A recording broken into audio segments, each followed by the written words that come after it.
नमस्कार दोस्तों, राजू सर के नाम से इस YouTube चैनल में आपका हार्दिक स्वागत है। वीडियो की इस कड़ी के अंदर आज हम पढ़ने जा रहे हैं सीलिंग टेस्ट।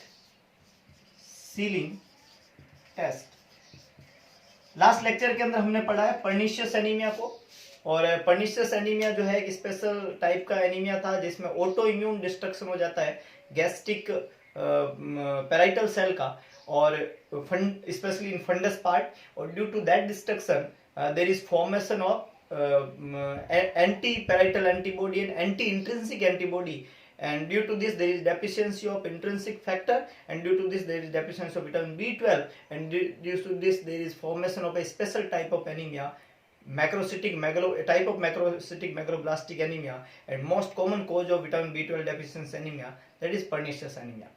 Now आज हमारा जो लेक्चर है, हमारा जो चैप्टर है पर्निशियस एनीमिया का डायग्नोस्टिक टेस्ट या विटामिन B12 की डेफिशिएंसी का पता करने वाला जो टेस्ट होता है उसको सीलिंग टेस्ट कहते हैं।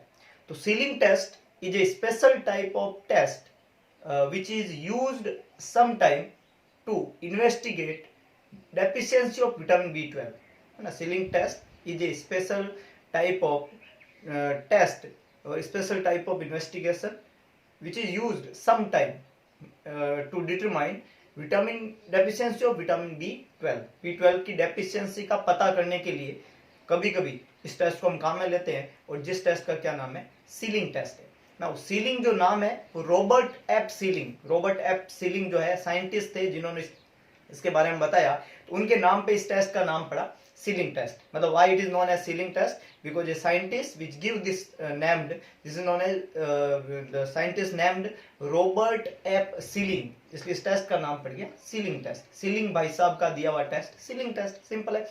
नाउ इस टेस्ट में किया जाता है सीलिंग टेस्ट में, इसको समझने से पहले हमने विटामिन B12 का एब्जॉर्प्शन समझा, बिकॉज सीलिंग टेस्ट में हम यही पता करेंगे कि विटामिन B12 के एब्जॉर्प्शन में प्रॉब्लम है या नहीं है ना। विटामिन B12 का इंटेस्टाइन में एब्जॉर्प्शन में दिक्कत है या नहीं है। विटामिन B12 जब डेफिशिएंसी होती है तो डेफिशिएंसी एब्जॉर्प्शन नहीं होने के कारण हुई है या डेफिशिएंसी होने का कोई और कारण है, यही पता इस टेस्ट के द्वारा हम करते हैं। तो एब्जॉर्प्शन का प्रोसेस क्या था विटामिन B12 का, तो हमने पढ़ा कि विटामिन B12 जो है वो एनिमल प्रोडक्ट के अंदर पाया जाता है। एनिमल प्रोडक्ट में एक्सेसिव अमाउंट में विटामिन B12 पाया जाता है। जब हम एनिमल प्रोडक्ट का इंजेक्शन करते हैं, जब हम एनिमल प्रोडक्ट को लेते हैं, तो एनिमल प्रोडक्ट को इंजेस्ट करने के बाद में एनिमल प्रोटीन के साथ में बाइंड होता है विटामिन B12। ये एनिमल प्रोटीन के साथ में बाइंड विटामिन B12 एंटर होता है इंटेस्टाइन के अंदर, और सलाइवा के अंदर पाया जाता है आर बाइंडिंग प्रोटीन। वो आर बाइंडिंग प्रोटीन फॉलो करती है विटामिन B12 को।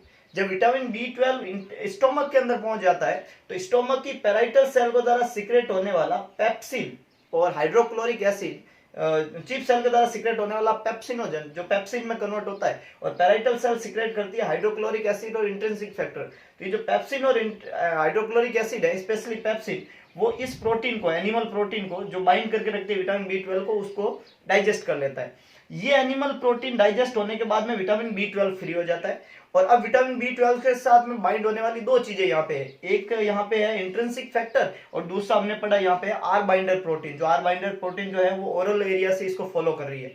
इन दोनों में सबसे पहले कौन बाइंड होगा, तो हमने पढ़ा कि R binder protein, rapid binder protein पहले बाइंड होती है विटामिन B12 के साथ में स्टोमक के अंदर, और बाइंड होने के बाद में विटामिन B12 को आगे ड्यूडिनम तक ले जाती है। अब इस विटामिन B12 के साथ में बाइंड होने के लिए इंट्रिंसिक फैक्टर इसको फॉलो करता है, और ये कहां पहुंच जाता है, ड्यूडिनम के अंदर। ड्यूडिनम के अंदर पैनक्रियाटिक जूसेज आते हैं, और ये pancreatic juices R binder protein को अब क्या कर देंगे, डाइजेस्ट कर देंगे। जब आर बाइंडर प्रोटीन यहाँ पे डाइजेस्ट हो जाती है तो विटामिन B12 फिर फ्री हो जाता है। अब फ्री होते ही अब विटामिन B12 के साथ में बाइंड कौन हो जाता है, इंट्रिंसिक फैक्टर, और इंट्रिंसिक फैक्टर बाइंड होने के बाद में ये विटामिन B12 को कहां लेके आते हैं, इलियम के अंदर।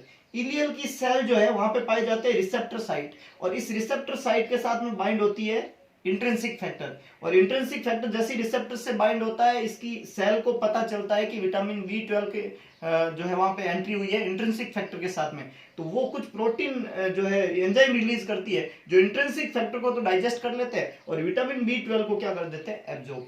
ये विटामिन B12 जब इलियल की सेल में जाता है तो ये ट्रांसकोबालामिन के साथ में बाइंड होता है, और ये ट्रांसकोबालामिन के साथ में बाइंड होकर कहां चला जाता है, सर्कुलेशन के अंदर, और हमने पढ़ा कि वो लीवर के अंदर जाके स्टोर हो जाता है, और 3 to 5 ईयर तक विटामिन B12 जो है वो लीवर में स्टोर रहता है। ये पूरा प्रोसेस था विटामिन B12 का, animal protein, R binder protein, intrinsic factor और रिसेप्टर साइट और इलियल सेल पे उसका एब्जॉर्प्शन और ट्रांसकोबालामिन के साथ में बाइंड होके ब्लड के अंदर चले जाना।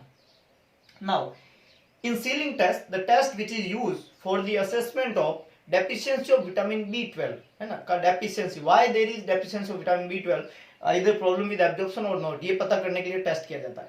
इस टेस्ट में क्या किया जाता है, तो in Schilling test there is use of radio labelled isotope, है ना। सीलिंग टेस्ट के अंदर क्या यूज किया जाता है, radio labelled vitamin B12, radio labelled vitamin B12 that is cobalamin. Vitamin B12 का क्या नाम है, कोबालामिन। तो radio labelled vitamin B12 57 cobalamin और 58 कोबाल, ये जो है ना इस नाम से यूज किए जाते हैं। तो ये रेडियो लेबल्ड विटामिन B12 वहां पे यूज किया जाता है। रेडियो लेबल विटामिन B12 को ओरली दिया जाता है। ये जो रेडियो लेबल विटामिन B12 है इसको किस तरीके से दिया जाता है पेशेंट को, ओरली इसको दिया जाता है मरीज को। इसके साथ ही साइमल्टेनियसली उसी मरीज को विटामिन B12 जो कि रेडियो लेबल्ड नहीं है, नॉन लेबल्ड रेडियो लेबल्ड ट्रांसकोबालामिन जो फॉर्म है, जो ब्लड की फॉर्म होती है, उस फॉर्म में विटामिन B12 को इंट्रामस्कुलर दिया जाता है। एक तो हमने दिया इस टेस्ट के अंदर, एक तो हम पेशेंट को देते हैं रेडियो लेबल विटामिन B12, है ना, और ये तो ओरली दिया जाता है। साथ में विटामिन B12 को इंजेक्शन फॉर्म में दिया जाता है, इंट्रामस्कुलर, है ना, इंट्रामस्कुलर विटामिन B12 दिया जाता है, विटामिन B12, और ये ट्रांसकोबालामिन फॉर्म दी जाती है। कौन सी फॉर्म दी जाती है, ट्रांसकोबालामिन।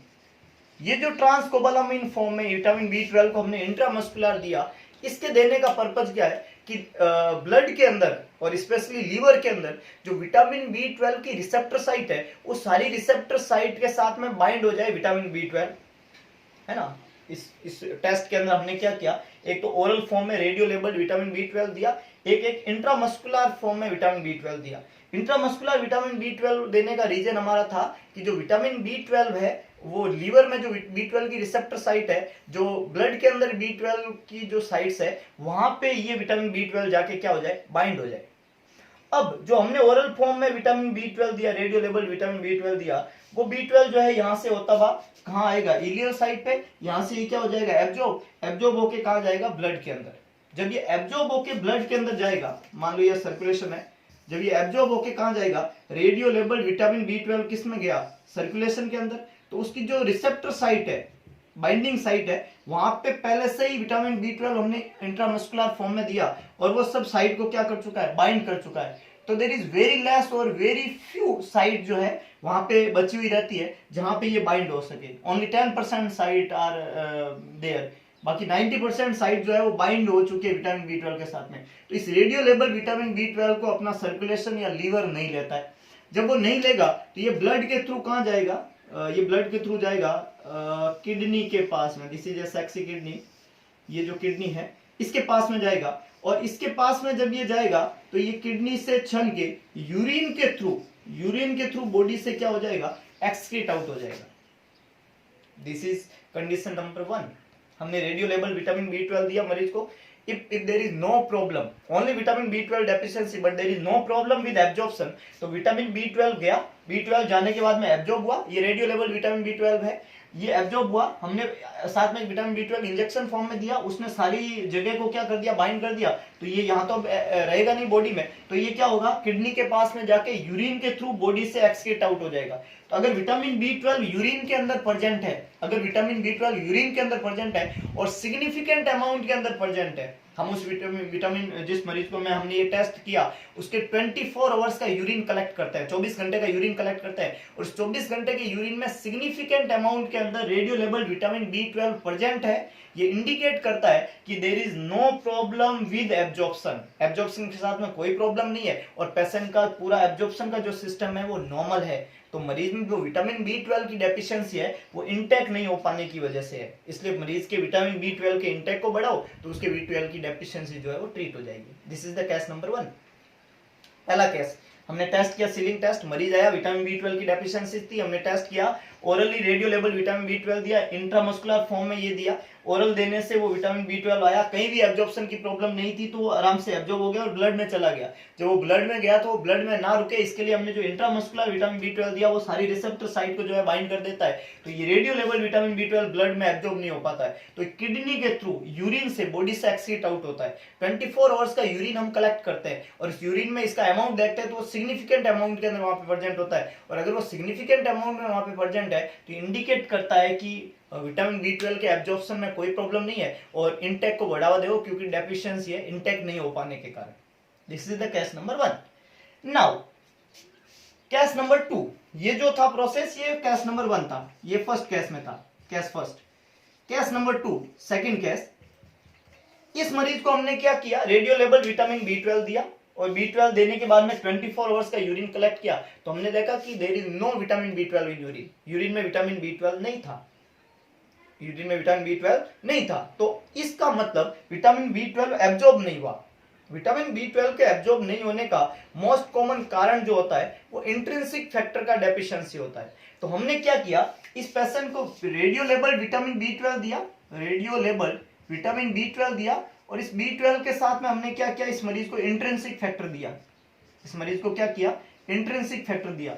जब हमने रेडियो लेवल विटामिन B12 के साथ में इंट्रिंसिक फैक्टर दिया तो इंट्रिंसिक फैक्टर ने इसको बाइंड करके एब्जॉर्ब कराया, और अब हमने 24 आवर्स का यूरिन देखा तो उसमें विटामिन B12 जो है सिग्निफिकेंट अमाउंट में प्रेजेंट था। एक पहला पेशेंट जिसमें हमने सिर्फ रेडियो लेवल विटामिन B12 दिया, और जब हमने सिर्फ रेडियो लेवल विटामिन B12 दिया और यूरिन के अंदर वो सिग्निफिकेंट अमाउंट के अंदर प्रेजेंट था, तब हमने बोला वो पेशेंट क्या था, नॉर्मल, और उसमें विटामिन B12 की डेफिशिएंसी इसलिए क्योंकि उसने इंटेक ही नहीं किया प्रॉपर अमाउंट। जब हमने दूसरी बार सिर्फ रेडियो लेवल विटामिन B12 दिया तो यूरिन के अंदर उसकी प्रेजेंसी नहीं थी, तो हमने साथ में दिया इंट्रिंसिक फैक्टर, और इंट्रिंसिक फैक्टर देते ही यूरिन के अंदर सिग्निफिकेंट अमाउंट में विटामिन B12 प्रेजेंट था। इसका मतलब इंट्रिंसिक फैक्टर की डेफिशिएंसी की वजह से विटामिन B12 का एब्जॉर्प्शन नहीं हुआ और विटामिन B12 स्टूल के थ्रू बॉडी से बाहर निकल गया और यूरिन में आ नहीं पाया, क्योंकि अगर विटामिन B12 एब्जॉर्ब होता है उसी केस में वो यूरिन में प्रेजेंट होता है। तो उस मरीज को इंट्रिंसिक फैक्टर का डेफिशिएंसी था, और इस तरीके के मरीज को बोलते हैं कि हम इसको पर्निशियस एनीमिया है। तो अगर वहां पे इंट्रिंसिक फैक्टर को देने के बाद में यूरिन जो है वो एब्जॉर्ब होता है तो उस मरीज को डायग्नोसिस हम करते हैं कि उस मरीज को कौन सा एनीमिया है, पर्निशियस एनीमिया है। और कहां पे प्रॉब्लम है, इंट्रिंसिक फैक्टर से बाइंड नहीं होने के कारण। इंट्रिंसिक फैक्टर की डेफिशिएंसी होने के रीजन क्या है, ज्यादातर पैराइटल सेल का डिस्ट्रक्शन, इंट्रिंसिक फैक्टर का रिलीज नहीं होना, और अगर इंट्रिंसिक फैक्टर रिलीज भी हो गया तो पैराइटल सेल का ऑटोइम्यून डिस्ट्रक्शन से, ये तो हुआ एंटी पैराइटल एंटीबॉडी, और अगर वो रिलीज हो गया तो एंटी इंट्रिंसिक एंटीबॉडी बनती है और वो बाइंड ही नहीं होने देना चाहती, तो हमें बाहर से इंट्रिंसिक फैक्टर रिप्लेस करना पड़ेगा जो बाइंड करता है। और तीसरा कारण जो हो सकता है वो होता है थर्ड एंटी इंट्रिंसिक एंटीबॉडी जो है वो यहाँ काम करती है इलियल साइट के ऊपर। तो विटामिन इंट्रिंसिक फैक्टर दिया तब ये ट्रीट हो गया, तब हमने बोला ये पर्निशियस एनीमिया है। केस नंबर 3, ये दूसरा केस था। केस नंबर 3, थर्ड केस के अंदर क्या किया, हमने एक मरीज को पहले रेडियो लेवल विटामिन B12 दिया तो विटामिन B12 यूरिन में प्रेजेंट नहीं था, इसका मतलब एब्जॉर्ब नहीं हुआ, तो हमने साथ में दिया इंट्रिंसिक फैक्टर, तब हमने देखा इंट्रिंसिक फैक्टर देने के बाद में भी वो जो है एब्जॉर्ब नहीं हुआ। इंट्रिंसिक फैक्टर देने के बाद में भी अगर एब्जॉर्ब नहीं हुआ तो तीसरा कारण ये बन सकता है कि यहां जब ये आता है तो ये जो प्रोटीन है आर बाइंडर प्रोटीन, इसको कौन डिस्ट्रॉय करता है, पैनक्रियाज, और आर बाइंडर प्रोटीन को पैनक्रियाज डिस्ट्रॉय करने के बाद में ये जो है इंट्रिंसिक फैक्टर के साथ में बाइंड होती है। ये जो विटामिन B12 यहाँ आता है तो हमने ये कारण पढ़ा कि some time there is over growth of intestinal bacteria, और इंटेस्टाइन में बैक्टीरिया की ओवर ग्रोथ होती है तो सारे विटामिन B12 को एंगल कर लेता है, तो विटामिन B12 यहाँ पहुंच ही नहीं पाता और एब्जॉर्ब हो ही नहीं पाता है। तो उस केस के अंदर हम क्या करते हैं, इस मरीज को फॉर 2 वीक्स एंटीबायोटिक थेरेपी देते हैं, एंटी माइक्रोबियल एजेंट देते हैं। जब हमने एंटी माइक्रोबियल एजेंट दिए 3 वीक्स के लिए, और एंटी माइक्रोबियल एजेंट देने के बाद में हमने देखा 2 वीक्स के बाद में हमने दोबारा से रेडियो लेवल विटामिन B12 दिया तो विटामिन B12 जो है सिग्निफिकेंट अमाउंट में 24 आवर्स यूरिन के अंदर प्रेजेंट मिला। तो इस विटामिन B12 की डेफिशिएंसी होने का रीजन था इंटेस्टाइन में ओवर ग्रोथ ऑफ बैक्टीरिया, जो एक कारण पड़ा था हमने विटामिन B12 के डेफिशिएंसी होने का, है ना। तो यहाँ पे थर्ड नंबर केस के अंदर लाइन ऑफ ट्रीटमेंट में क्या रहेगा, एंटी माइक्रोबियल एजेंट क्या देना पड़ेगा, एंटी माइक्रोबियल एजेंट, और वो देना पड़ेगा हमें फॉर 2 वीक्स के लिए एंटी माइक्रोबियल एजेंट देना पड़ेगा। और उसके बाद में हम जब रेडियो लेवल विटामिन B12 देते हैं तो आसानी से क्या हो जाता है, एब्जॉर्ब हो जाता है। तो ये तीसरा कारण है, ये विटामिन बी ट्वेल्व के डेफिशिएंसी के बहुत सारे रीजन थे। उसकी एक फॉर्म थी पर्निशियस एनीमिया और इंट्रिंसिक फैक्टर वाली। बाकी उसकी डेफिशिएंसी का एक कारण था इनटेक का नहीं हो पाना, उसकी डेफिशिएंसी का एक कारण था ओवर ग्रोथ ऑफ बैक्टीरिया, एक कारण था टेप फॉर्म का फॉर्मेशन होना, ये भी हमने वहां पे पढ़ा है ना। अगला, एक मरीज को आपने रेडियो लेवल विटामिन बी ट्वेल्व दिया, यूरिन में प्रेजेंट नहीं था, उसके साथ में इंट्रिंसिक फैक्टर दिया तो भी यूरिन में आपको नहीं मिला, आपने 2 वीक्स के लिए एंटीमाइक्रोबियल एजेंट दिया और उसके बाद में आपने रेडियो लेवल विटामिन बी ट्वेल्व दिया तो भी उसकी यूरिन में प्रेजेंसी नहीं मिली, इसका मतलब इस बार कारण ओवर ग्रोथ ऑफ बैक्टीरिया भी नहीं है। तो इस केस के अंदर, जो केस नंबर 4 की हम बात करें, इसमें अगला हमने क्या किया कि उस मरीज को पैनक्रियाटिक एंजाइम है ना, sometime the cause is chronic pancreatitis, हमने कहा कि जो आर बाइंडर प्रोटीन के साथ में यहाँ पे विटामिन बी ट्वेल्व आता है और इस प्रोटीन को डाइजेस्ट करने का काम पैनक्रियाज करेगा, आर बाइंडर प्रोटीन डाइजेस्ट होगी तभी इंट्रिंसिक फैक्टर इसके साथ में बाइंड हो सकता है। मान लो किसी मरीज को क्रोनिक पैनक्रियाटाइटिस है तो आर बाइंडर प्रोटीन क्या डाइजेस्ट हो पाएगी? नहीं। तो क्या इंट्रिंसिक फैक्टर बाइंड होगा? नहीं। तो क्या विटामिन बी ट्वेल्व एब्जॉर्ब होगा? नहीं। तो इस केस में हमने क्या किया, इस मरीज को for 2 weeks pancreatic enzyme replace किया और पैनक्रियाटिक एंजाइम रिप्लेस करने के बाद में अगर मरीज को हम रेडियो लेवल विटामिन बी ट्वेल्व देते हैं और उसके 24 आवर्स यूरिन में सिग्निफिकेंट अमाउंट में प्रेजेंट हो जाता है, पहले हमने दिया तब यूरिन में प्रेजेंट नहीं हुआ और पैनक्रियाटिक एंजाइम थेरेपी देने के 2 वीक्स बाद में हमने दिया तो यूरिन में प्रेजेंट हुआ, सच केसेस ये डायग्नोस हुआ कि मरीज को क्रोनिक पैनक्रियाटाइटिस के कारण विटामिन बी ट्वेल्व का डेफिशिएंसी है। हालांकि क्रोनिक पैनक्रियाटाइटिस एक सिग्निफिकेंट डिजीज है और एमाइलेज लाइपेज के द्वारा हम इसको बड़े आसानी से पता कर सकते हैं और इसके अलावा इसका क्रोनिक पैनक्रियाटाइटिस का सबसे कार्डिनल साइन है स्टेटोरिया, है ना, steatorrhoea that is presence of fat in the stool and unable to digestion of protein और फैट और वेरी फाउली स्मेल स्टूल, मतलब इतना फाउल स्मेल कि मतलब आपके पड़ोसी जो है कॉलोनी छोड़ के भाग जाते हैं, इतना फाउल स्मेल स्टूल होता है। और जब आप स्टूल करने के बाद में फ्लश करते हैं तो वो फ्लश नहीं हो पाता है, दैट मीन्स कि वो स्टेटोरिया है। तो स्टेटोरिया इसका क्लासिकल साइन है, आपको सीलिंग टेस्ट करने का भी जरूरत नहीं पड़ता है, लेकिन ये भी एक तरीका है, इसके कारण भी विटामिन बी ट्वेल्व का डेफिशिएंसी होता है। तो इस बार पैनक्रियाटिक एंजाइम जो है, इस 4th नंबर केस में अपने को क्या देना पड़ेगा, पैनक्रियाटिक एंजाइम, और पैनक्रियाटिक एंजाइम जब आप देंगे तभी विटामिन बी ट्वेल्व की डेफिशिएंसी जो है उसको आप रूल आउट कर पाएंगे। उसका कारण है क्रोनिक पैनक्रियाटाइटिस।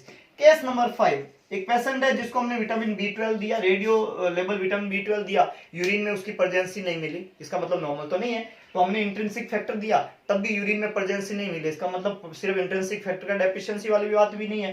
फिर हमने एंटीमाइक्रोबियल एजेंट दे के रेडियो लेवल विटामिन बी ट्वेल्व टेस्ट किया तो भी उसकी प्रेजेंसी नहीं मिली, इसका मतलब over growth of antimicrobial agent भी नहीं है। फिर हमने पैनक्रियाटिक एंजाइम थेरेपी देने के बाद में रेडियो लेवल विटामिन बी ट्वेल्व दिया, फिर भी वो जो है विटामिन बी ट्वेल्व यूरिन में प्रेजेंट नहीं मिला, इसका मतलब यहाँ पे पैनक्रियाटिक प्रॉब्लम भी नहीं है।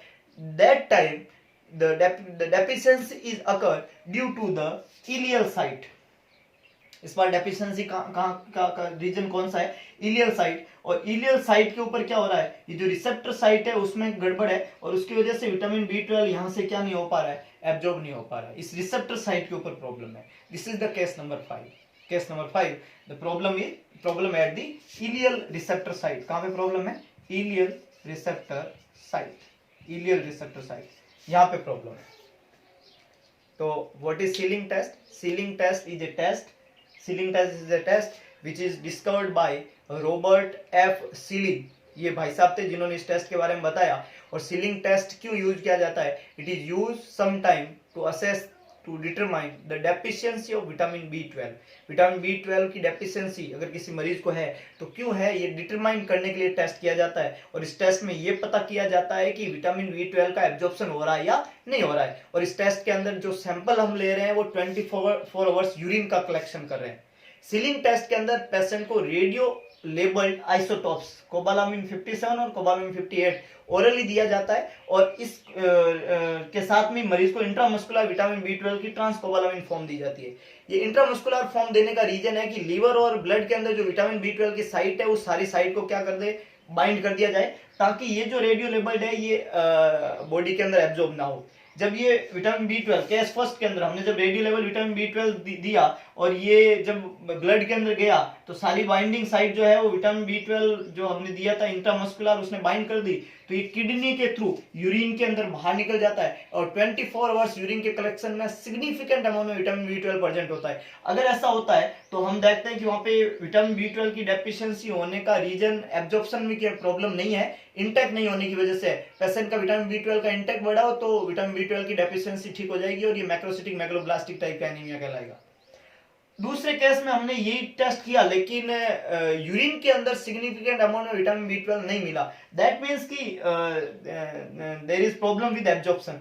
तो हमने एक साथ में क्या दिया, इंट्रिंसिक फैक्टर, और वो देते ही यूरिन में उसकी प्रेजेंसी मिल गई, इसका मतलब इस इंट्रिंसिक फैक्टर नहीं होने की वजह से एब्जॉर्प्शन नहीं हुआ। This is known as pernicious anaemia. Intrinsic factor देने के बाद में भी एब्जॉर्ब नहीं हुआ तो तीसरा कारण हम समझते हैं over growth of bacterial flora, और जब over growth of bacterial flora होती है तो हमने क्या देना है, antimicrobial agent for 2 weeks and then radio लेवल विटामिन बी 12 देते हैं और वो सिग्निफिकेंट अमाउंट में यूरिन में प्रेजेंट होता है। तो इसका कारण था anti micro over growth of bacterial flora. Fourth case के अंदर एंटी माइक्रोबियल एजेंट देने के बाद में भी यूरिन में वो प्रेजेंट नहीं मिला तो कारण हम समझते हैं क्रोनिक पैनक्रेटाइटिस। तो हमने 2 वीक्स के लिए पैनक्रेटिक एंजाइम दिया और उसके बाद में हमने ये टेस्ट किया तो सिग्निफिकेंट अमाउंट में ये यूरिन में प्रेजेंट मिला, दैट मींस कि the reason is chronic pancreatitis. और फिफ्थ नंबर केस के अंदर ये देने के बाद में भी उसकी यूरिन में प्रेजेंसी नहीं मिलती है तो कारण हम समझते हैं ileal receptor site, the problem is there in the ileal receptor site. तो this is known as Schilling test. Class is dismissed.